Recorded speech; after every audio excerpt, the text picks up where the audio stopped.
Hi mga kalakbay, welcome to Pauling the Pilgrim Simbahan Tour.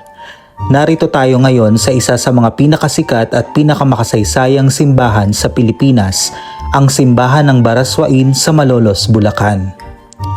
Espesyal ang simbahang ito sa akin dahil dito ako bininyagan at dito rin matatagpuan ang aming Carmelite community. Binansagang cradle of democracy in the East, ang Baraswain Church ay hindi lamang isang pilgrim site kundi isa ring mahalagang saksi sa kasaysayan ng ating bansa. Ayon sa historical marker sa Baraswain Church, ang simbahang ito ay siyang ginawang lipunan ng Kongreso Revolusyonaryo na pinasinayaan noong 15 ng Setyembre 1898 kung saan si Pedro Paterno ang naging pangulo.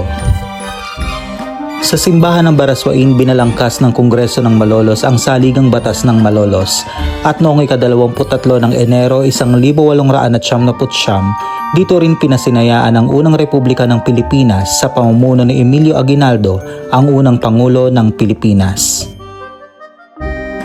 Sa altar ng simbahan ay makikita ang napakagandang imahe ng Nuestra Señora del Carmen de Baraswain. Makikita rin sa altar at sa magkabilang hanay ng simbahan ang iba't ibang santo at santa ng Orden ng Carmel. Agaw pansin din ang naglalakihang eskapularyo ng mahal na Birhen ng Monte Carmelo at ang mga bintanang gawa sa kapis na lalo pang nagbibigay ng klasikong kagandahan sa simbahan. Bahagi rin ng simbahan ng Baraswain ng isang museo na pwedeng puntahan ng libre. May mga restriction lang ang simbahan na dapat sundin sa pagkuha ng video at larawan.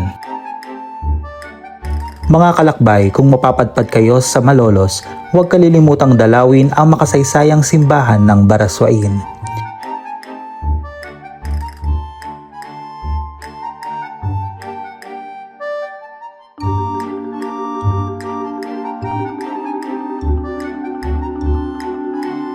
Hanggang sa susunod nating paglalakbay. Thanks for watching.